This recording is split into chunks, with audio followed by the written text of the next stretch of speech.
pala sa pakiramdam may anak, no? Iba ang pakiramdam. Parang ayaw yata talaga ng Diyos na makita natin yung mga nanay natin. Wala tayong pera pong pa-imbestiga. Tapos ngayon nasunog naman yung mga files dito sa safe haven. Ang dami na natin ginawa. Ngayon pa ba tayo urong? Bati na kami ni Tito Abel. Bati na kami ng daddy ko. Pakiramdam ko nga ngayon, buo na ulit ako eh. Parang wala nang makakasira sa happiness ko.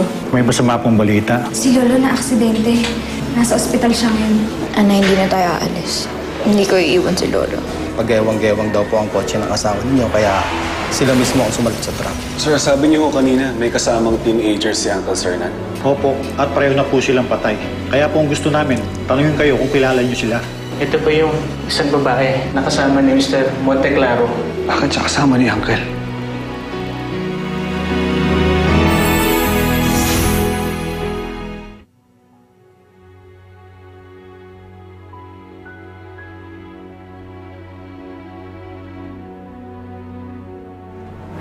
Hello? Abby? Abby, may gusto lang sana akong itanong sa'yo. Ano naman yun, Anis? Gabi na. Paano ko ba malalaman kung nagkaanak na ako dati? Itanong mo kaya sa magulang mo. Ginawa ko na. Pero sabi nila sa akin, hindi daw nila alam. Pakiramdam ko talaga nagkaanak na ako eh. Pero wala yata talagang alam sila, inay. Kailangan ko talaga malaman. Pakiramdam ko talaga kapag nalaman ko, babalik na ang alaala ko. Kung magpatingin ka kaya sa doktor, di ba? Sige. Bukas, papatingin na ako sa doktor. Alice, saan ka pupunta bukas? Nay, may pupuntahan lang po kami ni Abby na bahay ampunan. Magpahinga ka na. Kagagaling mo lang sa sakit, ha? Sige na, pahinga na, ha? Sige po, salamat po. Okay.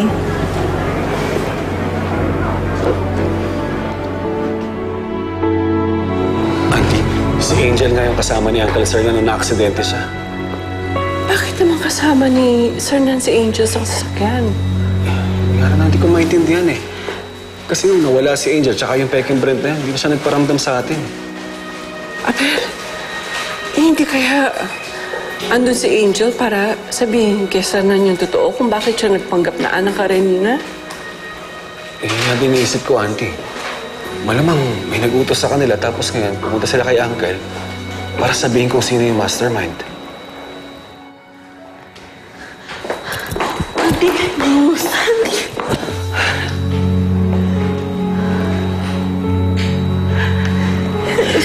Sinabi ng mga maid sa akin yung nangyari. Na-aksidente daw si Uncle Sernan. Hindi pa nga namin alam kung ano nangyari eh. Nasa operating room pa nga ang Tomo.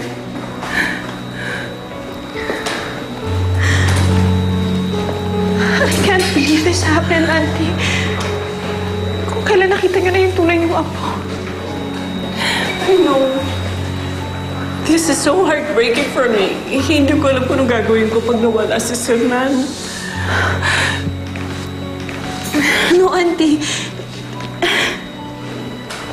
Uncle will survive this. Malakas siya, makakaligtas siya. At kung hindi naman, do you still have me?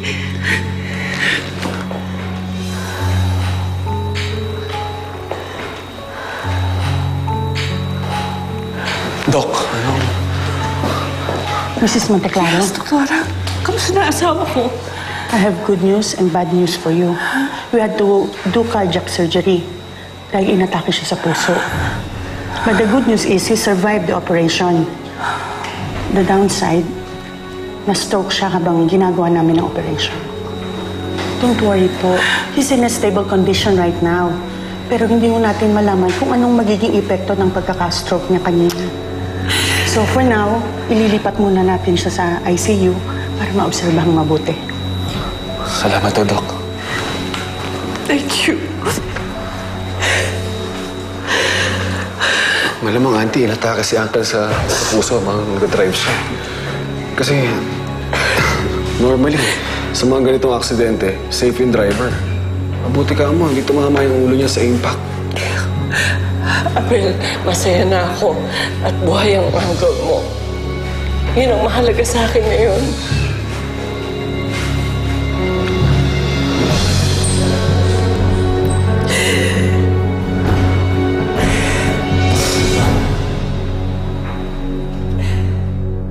Kay Angel? Kasama ni Lolo si Angel? Pero bakit sila magkasama? Alam mo, hindi ko alam eh. Pero kahit si Daddy, hindi niya alam kung bakit may contact si Angel pati si Lolo. Eh, sino po ba yung kasama ni Angel? Hindi ko kilala eh. Pero parang mga kasing edad lang siya ni Angel. Teenager din, pero I've never met him eh. Lalaki? Sinong lalaki? What does he look like? Katamtaman yung taas niya. Na medyo maputi. Na parang mas matanda kay Angel na 1 taon. Pero kahit yung mga polis, hindi siya ma-identify. Why do you always make me decide na? Gusto lang talaga kita sundin. Ganun talaga ako magmahal ng babae. Angel? Bakit hindi mo siya tanungin? Tanungin mo ang magaling mong mami kung bakit ako naghihigante. At kung bakit ako naghihigante sa kanya at kung anong atraso ko sa kanya. Ma, I found out something. Kasama na aksidente ni Lolo si Angel tsaka si Benji. So? So? Bakit sila magkasama? And because of that, namatay sila. Carla, are you feeling bad because of this Benji guy? Come on. Karma niya yun dahil sinaktan ka niya.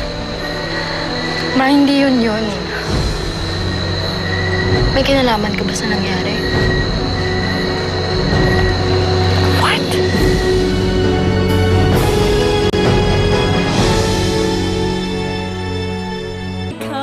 Ma, ang sabi ni Angel, may kasalanan ka sa kanya, kaya siya naghihigante. Alam mo, tas Lolo have to do about this? Alam ba niya kung anong kasalanan mo kay Angel? Carla, ang wild ng imagination mo. And can you please stop playing detective here? Hindi ka na nakakatawa. Look, Carla. I'm sure nakipagkita si Angel kay Uncle Sernan para perahan ito.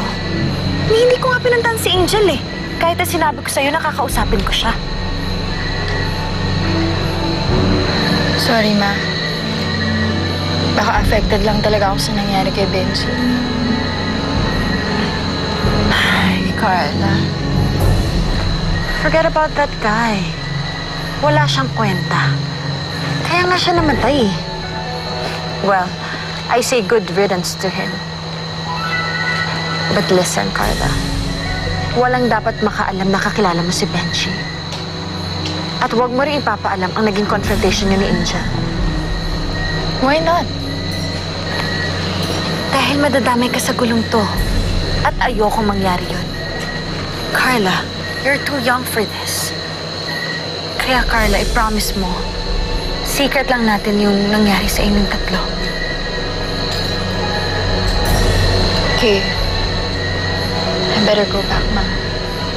Sige, mauna ka na. Susunod na lang ako.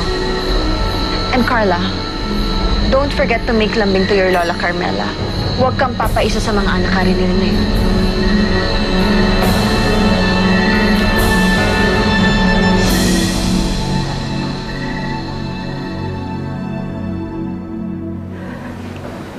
Sernan, huwag mo ko iiwan, ha? Alam mo namang hindi ako malakas. Hindi ko kakayanin mo wala ka.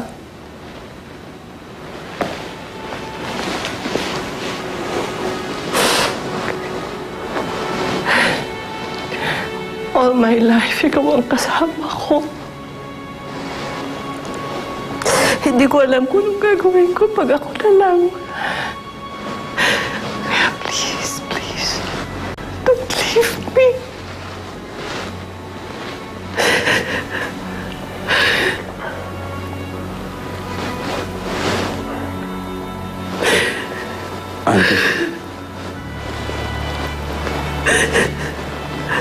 Auntie Ansel. It's okay, but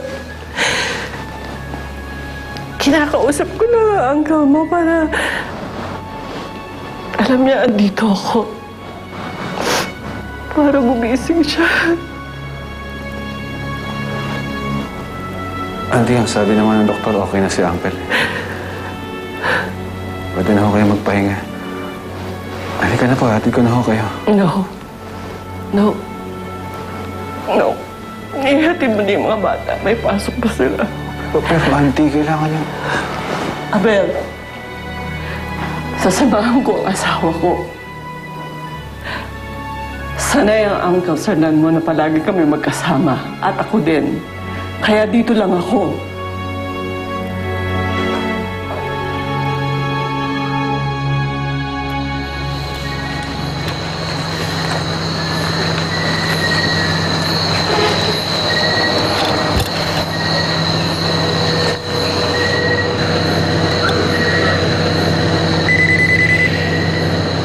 Hello, Peter.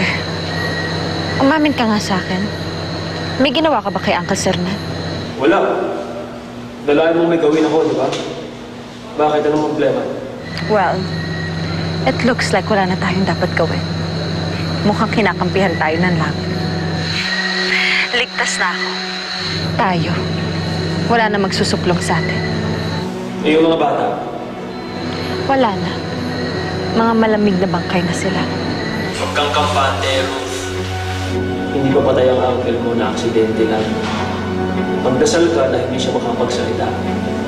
Dahil kung oo, lagot ka pa rin. Saka ko naiisipin ang solusyon doon. But for now, ang importante, patay na si Angel.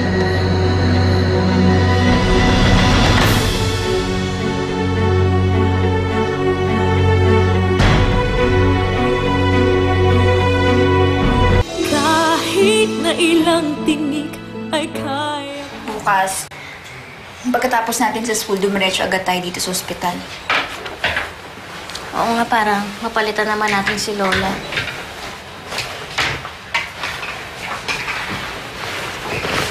Ang hirap talaga ng hindi totoong part of the family, no? Kailangan mo pang sumipsip para na maging importante. Hindi naman kami sumisip-sip. Totoong concern kami kay Lolo. Kahit na, that doesn't change the fact na mga sampid lang kayo dito. And I bet, puro ka-plastical lang naman yung mga concern na pinapakita niyo eh. Carla, hindi totoo yan. Tumigil ka nga, Carla. Mabuti pa nga silang dalawa, dinadamayan si Lole. Unlike you, wala kang pakialam. So you finally arrived. Pa-importante ka talaga eh, no? Just to correct you guys, concern ako kay Lolo. Pero hindi ko lang kailangan ipagsigawan sa buong mundo yung concern ko. Unlike you. Kailangan pumasok sa loob. Ayaw kasama yung mga kagaya niyo.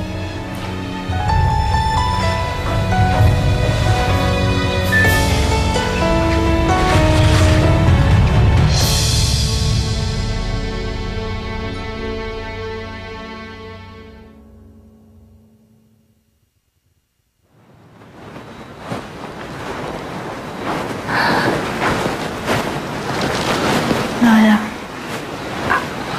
anong ginagawa niyo rito? Sabi ko kay Abel, ipahatid na kayo at may pasok. Lola, ayoko pa pong umuwi. Lola, sasamahan ko na lang po kayo dito. Oh, anak. Mapapagod kayo. You need to rest dahil may pasok pa kayo bukas. Pero Lola, kayo rin po pagod na. Kaya kung uuwi kami, dapat kayo rin para makapagpahinga kayo. No. I have always looked after your Lola Sernan. Nung araw pagka may sakit, lagi siya nakabantay sa akin. Ngayon siya naman ang may sakit. Hindi ko siya iiwan.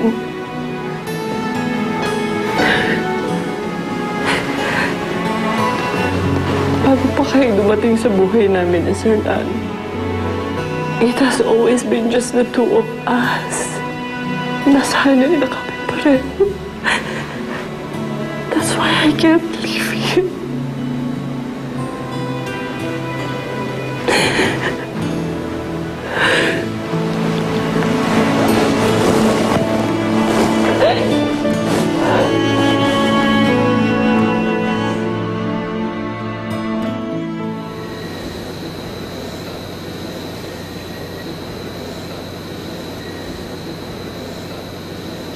O Nay, asan pinsan mo? Akala ko ba lalabas ka na bukas? Aba, dapat nag-aayos ka na ng mga gamit mo. Ito nga eh. Kanina ko pa nga tinetext pero hindi naman nagpaparamdam. Sumalpok ang isang kotse sa isang 10-wheeler truck dito sa Maynila kaninang hapon.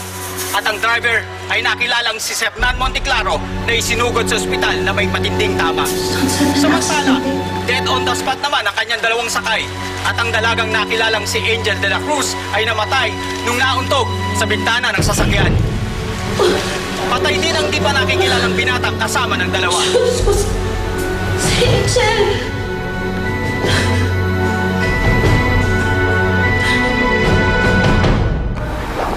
Salamat, Ruth. I really appreciate this. Basta may kailangan po kayo, Auntie. Sabihin niyo lang po sa akin, nandito lang ako. Anyway, I asked Berta na samahan po muna kayo para may mag-alaga sa inyo kapag umuwi kami. Auntie, siguro kailangan niyo na magpahinga. Baka mamaya kayo naman magkasakit eh. I will, Belle. Pero ako na bahala dito. Babalik po kami bukas na umaga.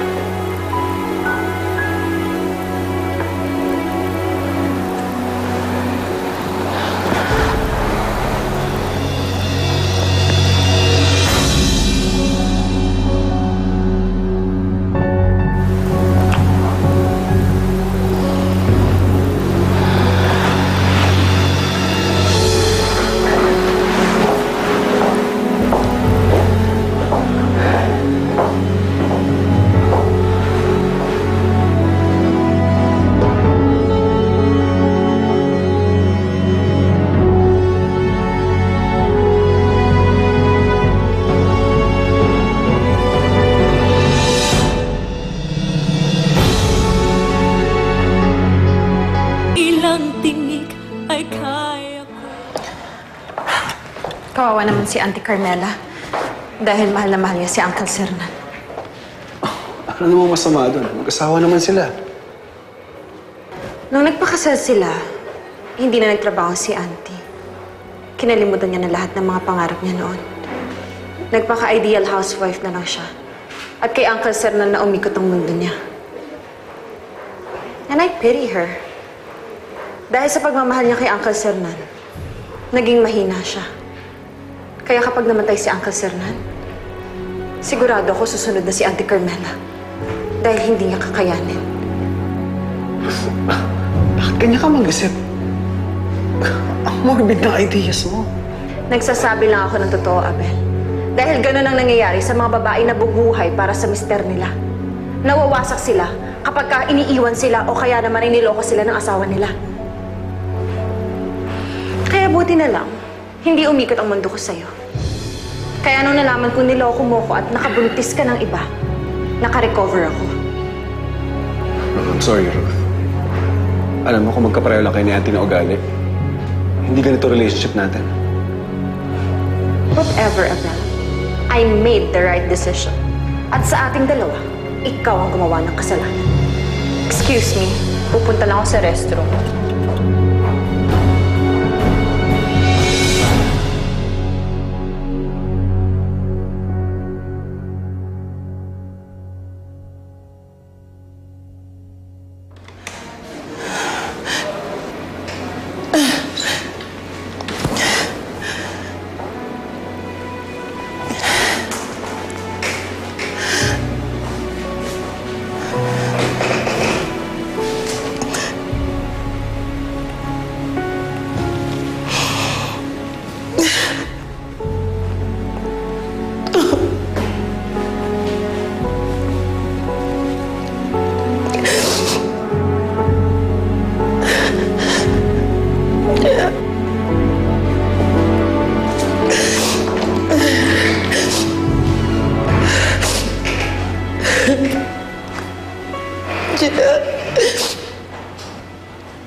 Oh, Nay? Sir Ben. Oh, Nay, alam mo ba kung bakit magkasama si Angel sa si Uncle?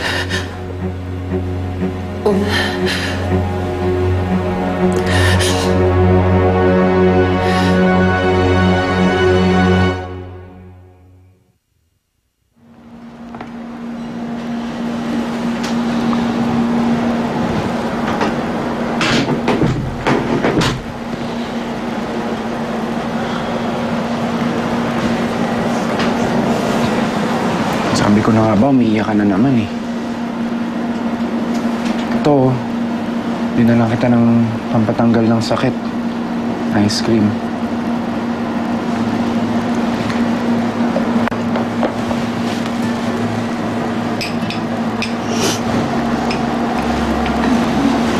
Sorry.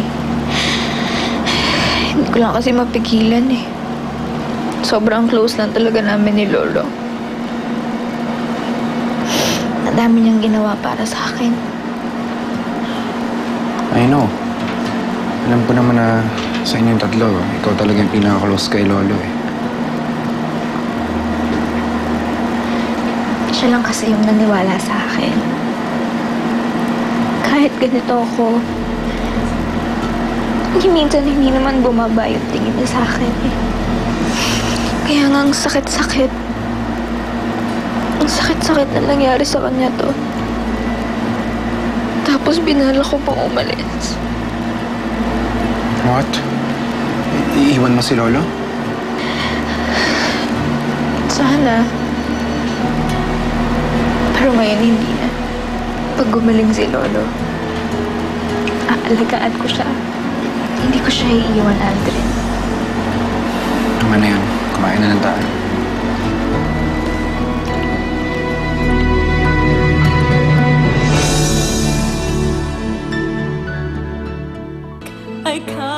Nay, sige na please. Kung may alam ka, sabihin mo na sa akin. Sir, komplikado po kasi. Nay, kahit pang gaano ka komplikado yan, iintindihin ko. Sabi na, Nay, please. Please naman. Kung may alam ka, sabihin mo na sa akin. Sir, kasi, what's happening here?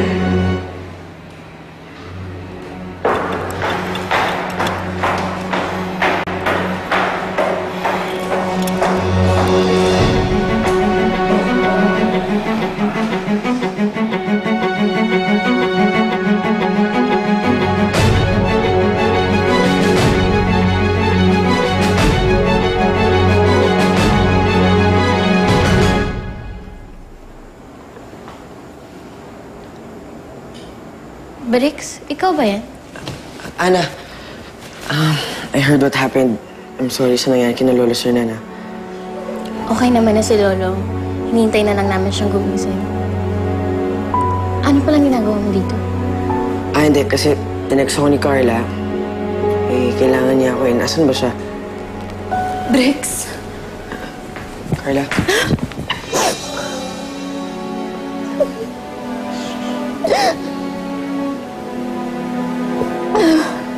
Halika dito. Ana.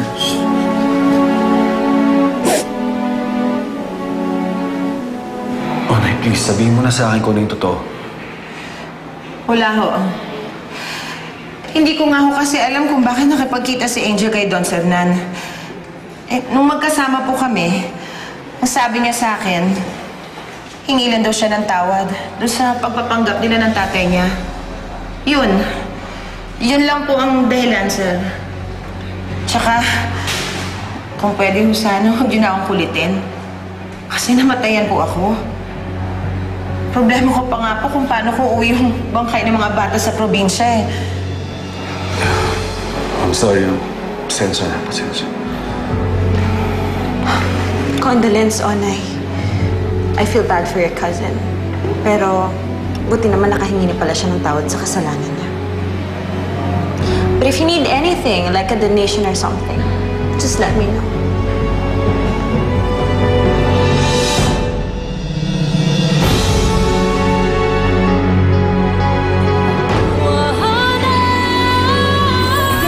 Pwede ko po bang malaman kung nanganak po ka dati? Oo naman. Ang lining ng bahay batay na iba pag nagbibis ka na.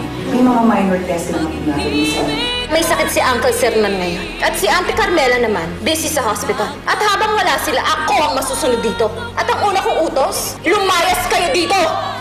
Ano po, Doc? Totoo po bang nanganak niya ako? Oo, Alice, nanganak niya. Normal delivery. Hindi aalis si Ana at Karen dito. Says who? Says me. Monteklaro ako. At yun ang masusunod. Kamusta po si Uncle? Nagising na siya, pero paralyzed siya eh. Hindi pa siya makapagsalita at makagala. Hi, Uncle. What is it? Sir Nan? Tinuturo ka niya.